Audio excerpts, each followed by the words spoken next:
Ladies and gentlemen, you are listening to Life Well Lived by Omobola Stephen. It's an engaging and enlightening talk show on life, relationships, and the business of life. Grab a cup of juice and just chill. Life Well Lived by Omobola Stephen. Live life. Live fully.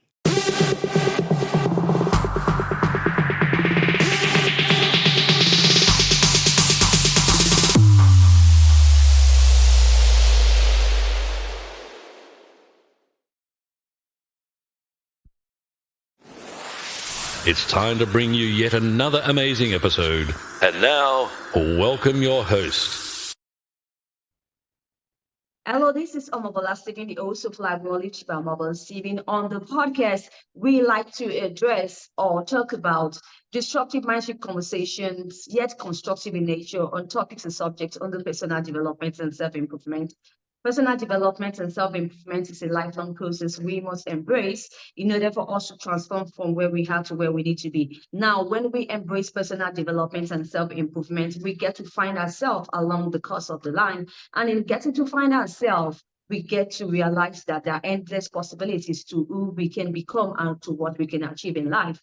This is the mission and the focus of Life Well Lived by Omobola Stephen, and we shine more light on what is truly inside of us and how we can bring it to the fore, harnessing and maximizing it to the fullest, and becoming fulfilled in the side of eternity as our life truly desire it to be. On today's show, I have David Essel, the best-selling author, a life coach, and counselor. And so, thank you, David Essel, for joining me on the show today. We will really talk about mental health issues and health and wellness. Yes, Hi, Omobola. Oh, I'm so happy to be here with you. You know, in a recent study by American Psychological Association, massive numbers of mental health challenges. They found in the study 79%. Now, this is of Americans, but we can pretty much say it's the world now. It's not just Americans, but 79% of Americans reported they did not have the emotional coping skills necessary to deal with everything we've gone through, from current inflation back to COVID. 80% of marriages reported that their marriage was at the worst it's ever been. And then 40%, but I think this is really underreported, Omobola. 40% of Americans reported that they're struggling deeply with depression and or anxiety. In my private practice, we see that more at about 80 to 85%, especially anxiety. Anxiety seems to be one of the most difficult of the mental health challenges that people are facing today. All right, thanks for that introduction, David. And so we will be diving into the discussion right about now. We like to begin with the stress management, anxiety, and depression, which is something that is truly a discussion we need to be addressing day in, day out. So do you think that our belief system or some other belief system, do you think has everything to do with the manifestation of these three: mental illness or sickness? Yeah, well, you know, with what's going on, Omobola, no one has ever experienced what we're experiencing now that we can remember in the history of the world, you know? So when the human organism is hit by something that they can't go and even talk to their parents about, where their parents went through this, you know, 50 years ago or something like that, or their grandparents, no one's gone through what we're going through right now. And so the human mechanism isn't used to this type of overload. And we also have to remember, you know, in the past, when there was tragedy, it wasn't shown 24/7 on, you know, YouTube and on Facebook and on the news and all that kind of stuff. So over the years, technology has been a great aid for us, but it's also been a huge pusher of anxiety. I mean, anyone today that's tuned into the news on a daily basis is filled with anxiety. I can guarantee it. You can't watch that stuff and be inundated with those scenes and the emphasis on words by reporters to get people's dopamines all riled up. You know, you can't go through that on a daily basis and not have anxiety or depression or even a feeling of hopelessness. You know, one of the mental health illnesses that people don't talk about enough is procrastination. Procrastination turns into a mental health illness when individuals are procrastinating, taking care of their mental health, taking care of their physical health, taking care of their spiritual health, taking care of their financial health. You know, we're in a totally different world here, boy, and we've got to learn how to emotionally regulate, or these statistics will continue to rise. All right. But really, I like us to look at this with the modern age perspective, especially after the COVID-19 pandemic. Yeah, well, when we have the world on its knees, and the world was on its knees 5 years ago or wherever it was, 4 years ago when the pandemic hit, it is just mind blowing. And I remember, Omobola, that I was doing a session in January with a client in London. And he said, "Hey," he goes, "I may have to cut back on the number of sessions I'm doing with you." And I said, "Well, that's fine. You know what's going on." He said, "Businesses are closing here." This was January. Now it hit the United States late February, March. We got really hit. But all of a sudden, clients that I was working with from other parts of the world were shutting down. They were going home. The businesses were closing. I mean, it was one of the weirdest experiences in our life. And you know what? What's really created more and more stress, more and more anxiety, depression, PTSD, hopelessness, procrastination, is that it seems like we've been going from one crisis to another, isn't it, over the last number of years? It started out with the whole COVID thing, and then it turned into the racial diversity, and then it turned into the political diversity, which is still out of control today, and then the inflation and the wars, that of course we're all affected by. It just seems like every time we might want to get a little bit of an edge and feel some hope, that we get hit from another side. And this is why so much of my work over the past, very, very long time has been about helping people to understand what emotional regulation is. It's a fancy term for that we have the tools necessary to deal with the stress, to deal with the triggers without reacting negatively emotionally for a very long period of time at all. That's basically what it is. So it's not that you're stress-free. It's not that things don't hit you. Your partner doesn't trigger you and say something that is going to make you upset. Those things will still happen. The difference is we start to learn how to react to those circumstances differently. That's emotional regulation. That's an emotional control. And the greatest thing I can say is that when we get to this level, which is very hard to do, but when we get there, our self-confidence, Omobola, goes through the roof. When we can control our emotional response and someone says something to get underneath our nerves and we don't respond, oh my Lord, we have mastered, at least in that moment, our emotions, which is incredibly powerful. Right. Really, thanks for sharing that thought with my audience. Talking about emotional regulation. Is there any strategy we can employ? And also, I'd like you to tell me why it's really important for us to begin to talk about emotional regulation in this time. So, and in terms of confronting our emotions, which is something really difficult at this time, because we are trained as human beings, to have the emotion of fear. And so most times we have that thoughts that triggers to fear, and we have most times that our emotions run the most part of our lives and put us in trouble. Now, in understanding this, is it possible, is it best for us to act or to react? Is it best for us to what? To act or to react? Well, okay, really good question. The very first thing that I want to go back to something you said, a minute ago. When we say, why is emotional regulation so important? If we look at the school murders today in the last 20 years, by students, not just school murders by people coming in from the outside, but from students in the school, which happens so frequently, it's just so sad. There's no emotional regulation, obviously, there. Now, I'm much older. I'm 67. When I was in elementary school, we weren't taught emotional regulation either. However, we didn't have access to all of the insanity that the internet offers in regards to anger, programs that create rage in teenagers. We didn't have that back then that would create the kind of environment that we're in right now. So when we talk about emotional regulation, one of the things I want to mention is that it really needs to begin, in the school system. I mean, well, at first it needs to begin at home, right? We need to have mom and dads being able to regulate their own emotional responses. I mean, that's the ultimate. If we can get all the moms and dads that are with us right now to really think about, how do my husband and I or my boyfriend and I interact in front of the children? Are we in control of our emotions? Because it all starts at home. Then somehow we need to get it into the school system. Now, a very good friend of mine, Scarlett Lewis, who you would absolutely love to have on this show, her son, Jesse, was murdered in the Sandy Hook Elementary School massacre, which is probably about 16 years ago now. I can't believe it's that long ago. I had a chance to talk to Scarlett 8 weeks after, or 8 months, I should say, after the massacre. And it was incredible, her attitude.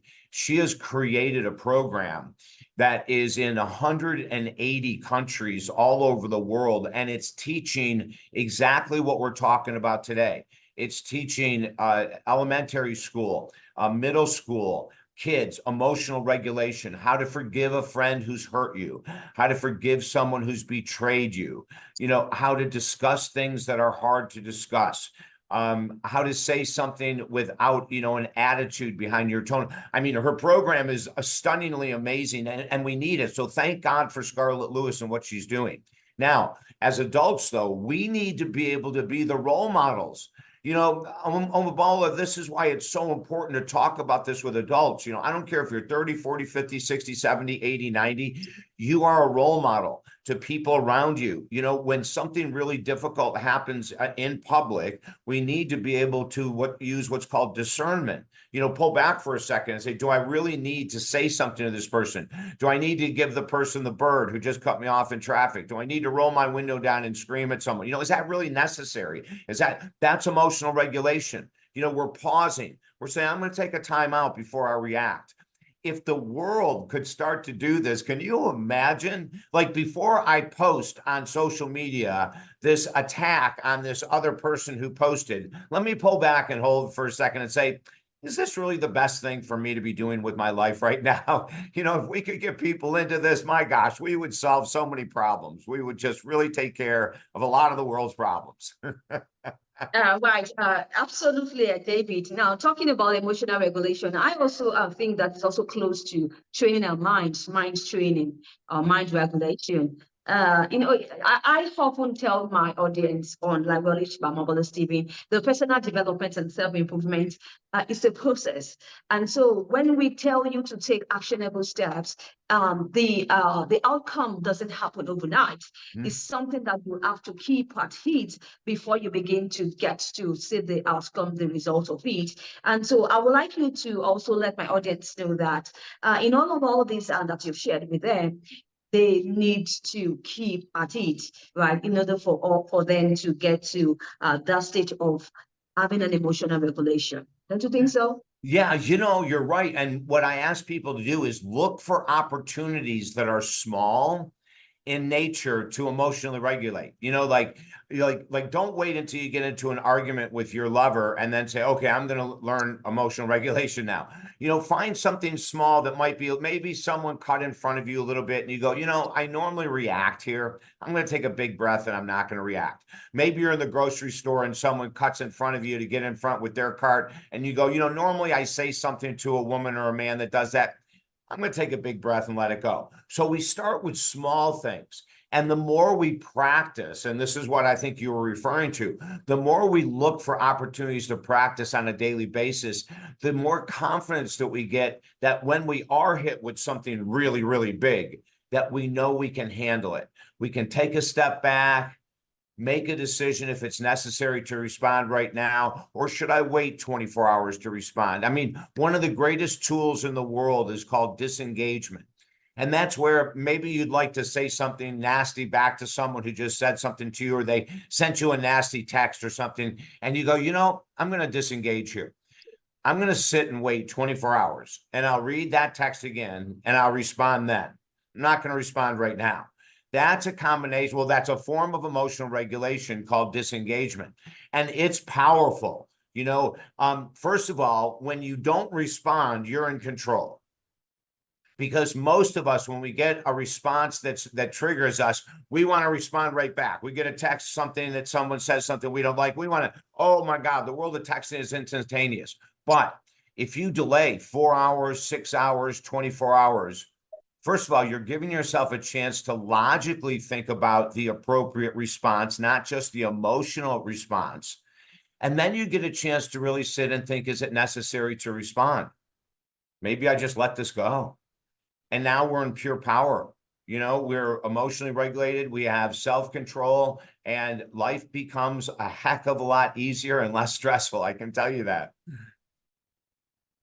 Thank you, David Essel, for that explanation and for sharing that thoughts to my audience. Now, I'd like us to talk on another mental health challenge, especially to the men in our society. Maybe it also applies to the women folks. You can share that or explain that better. Is addiction really a bad thing? Because I hear some people who say, I'm addicted to that relationship, or I'm addicted to you, I'm addicted to that school, I'm addicted to any other thing. Is it really a bad thing? To be addicted to school? No, I'm just saying, in terms of addiction, I would like you to share your own perspective on what addiction is. And also, really, we have people who say, I'm addicted to this, you know, I'm addicted to you, I'm addicted to this school, I'm addicted to that. Is addiction really, is it a bad thing? And if it's a bad thing, how can we get to the recovery or the healing side of it? Yeah. So the definition that we use for addiction is a return.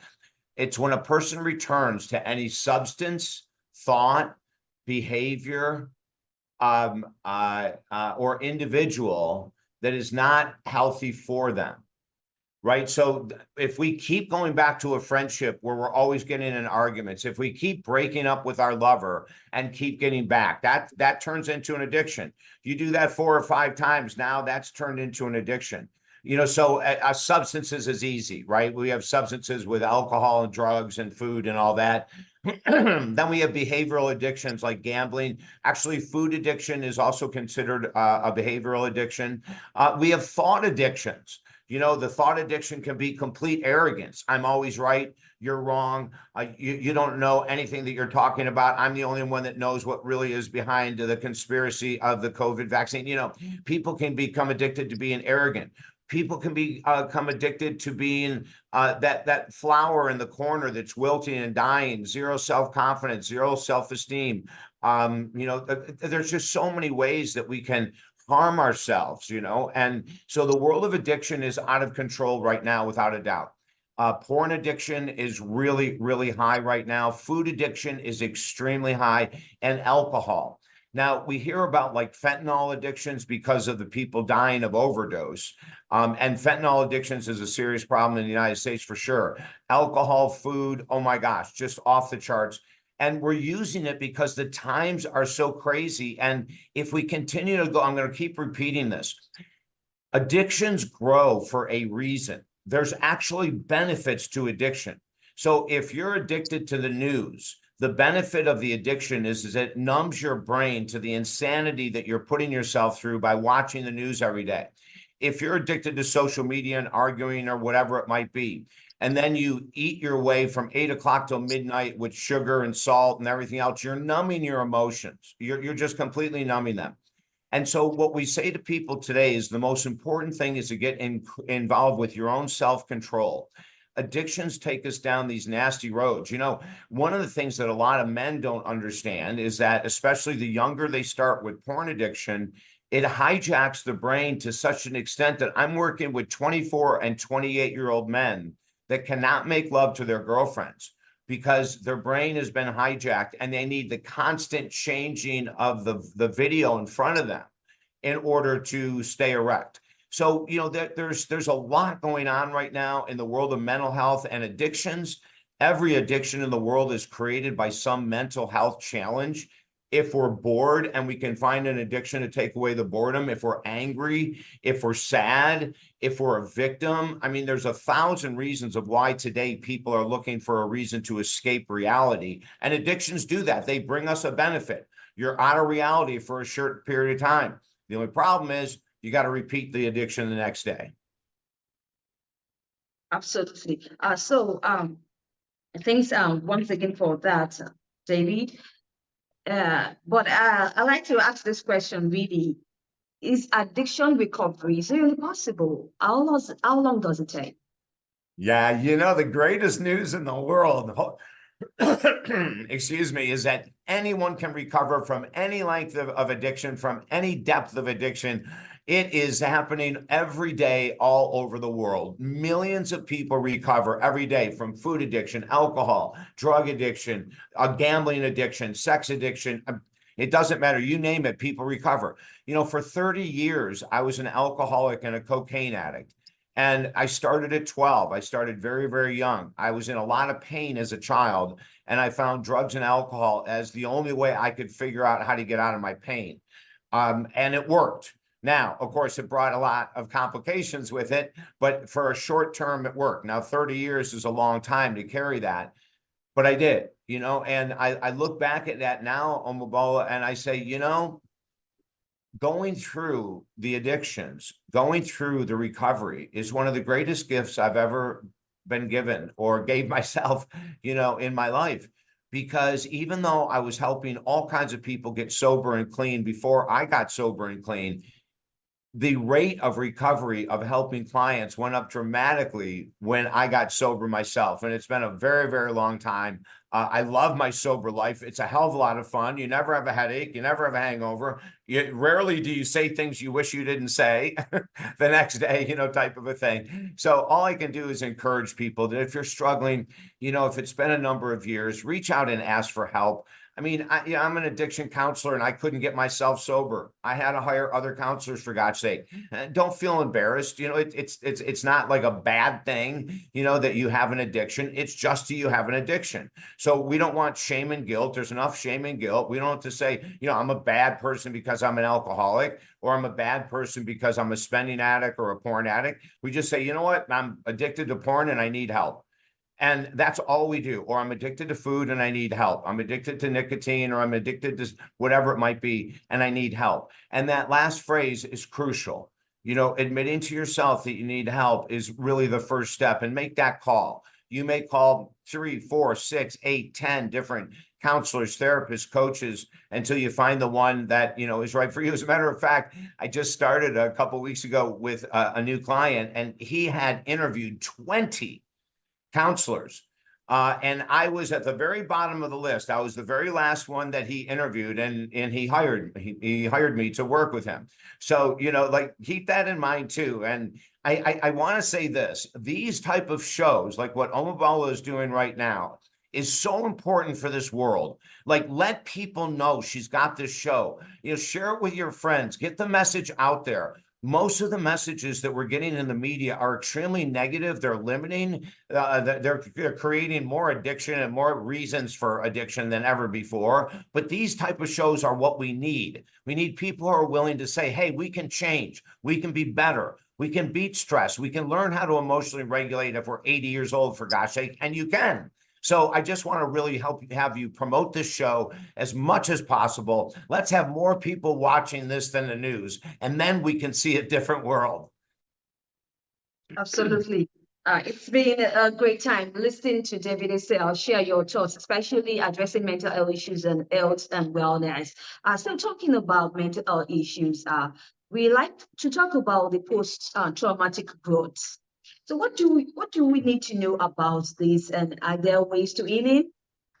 Yeah, post-traumatic roots, a lot of guidance to go into post-traumatic growth, and it's where we're all heading. Even if we don't think that we've had trauma, everyone's gone through trauma in the last 6 years, okay? I don't know a soul that hasn't. Even people that are living, in caves in the Himalayas, energy goes through mountains, and so there's a lot of stress there. With post-traumatic growth, it's a matter of looking at what caused that trauma and making sure we know what the triggers are and we have solutions or tools. And that's where the word growth comes in. Post-traumatic growth. The growth part of it is the tools. How am I learning from this? How am I a better person now that I'm sober? How am I a better person now that I've taken care of my food addiction? How am I a better person now that I've been working on my meditation to calm my anxiety? So in post-traumatic growth, it's all about actions to move us forward. When we help people with post-traumatic stress disorder, we help them find the origin or the roots. How did it begin? Why did it begin? What are your triggers? All of that is there. When we go into the growth phase, it's like, how many action steps can we add and help this person learn to be able to emotionally regulate, to be able to boost the amount of dopamine and serotonin in their brain through amino acid supplementations, exercise, etc. So there's so much available now these days, even aromatherapy for post-traumatic growth, for gosh sake. A great way to boost your spirits, your focus, or to relax with aromatherapy. We've just got a million tools out there. I feel so fortunate to be in the world of counseling and coaching in this year because of everything that's coming out all the time, new opportunities to help people heal, which is what we're all about. David, do you have any exciting news or any projects you'd like to show my audience? Well, you know what? We have I do have exciting news. You can get 5 of our books for free at my website. So when you go to the website, just go grab those books for free. There's 5 of them. It's talkdavid.com is the website, talkdavid.com. You can also get there by davidessel.com. It's the same website. But, I would say go there definitely. And, if you want to jump on the phone for a 20-minute session with me, absolutely free. We do it all the time, and you'd be surprised in 20 minutes how I might be able to give you a step or two to get you moving in the right direction. So when you go to talkdavid.com, you can sign up for the 20-minute session. We have about 200 or more blogs on topics from relationships to suicide to addiction to attitude, so you can read the blogs. Everything's at talkdavid.com.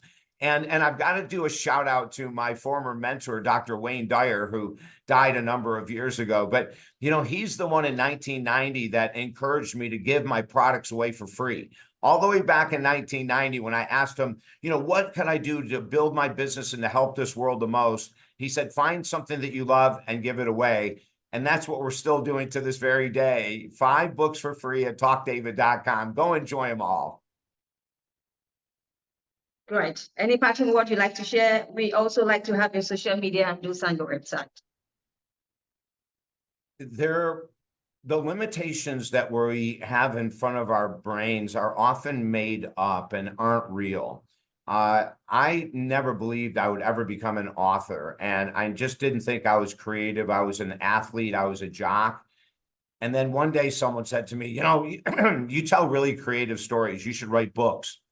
And ever since that day, I've been writing, but I never thought that I'd ever write books. And I don't have any background in literature. I don't have any background in broadcast journalism. And I say all that to you because don't let that kind of stuff get in the way of doing what you're here to do. Too many of us are here for a direct purpose and we may not have found it yet. But if it's not where you're currently working, if it's not what you're currently doing as a profession, let's start to reevaluate. Time on this earth is very precious and very short, and you have a purpose. If you're in it, oh my Lord, praise God, say hallelujah, jump up and down if you already know what your purpose is, because when you go to work or you go to your profession every day, you can't wait. If you're not in that position, let's find something even part-time, maybe something weekends that puts you into that mindset of, oh my gosh, because that could grow into a full-time position, right? So you're here for a purpose. Let's find it. Let's get engaged with it because it makes life so much more fun. Right. Can you share your social media handles and your website? Thanks for sharing the motivation, David. You're welcome. Talkdavid.com is the website. Easy to remember, talkdavid.com. Thank you once again, David Essel, best-selling author, life coach, and counselor, the author of the book, Helping Americans Heal, and so many other books that you've published, a best-selling author indeed. Thank you for sharing your thoughts on mental health issues and health and wellness, how we can get it right in this chaotic, distressing times of our life.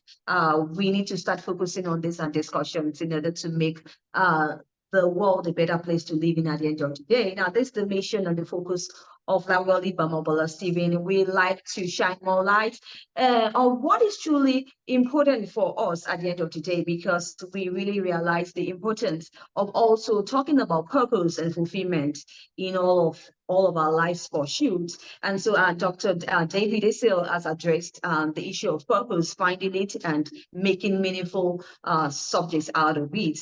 If you'd like to catch up with any of these episodes of the show, you can do so on any cross promotion platforms or any podcast distribution platforms you bump into online. You can just search for Life Well Lived by Omobola Stephen, and you have a great time, an amazing time listening to professionals, thought leaders, and experts share profound insight on topics or subjects of the personal development and self-improvement, how we can really get better, having a transform mindset and moving from where we are to where we need to be. Till I come your way, I am Omobola Stephen. I need to just say bye, talk to you soon. Thank you, David Essel, once again. I had a blast. Thank you. Yeah. If you enjoyed today's episode, make sure you subscribe and leave us a review.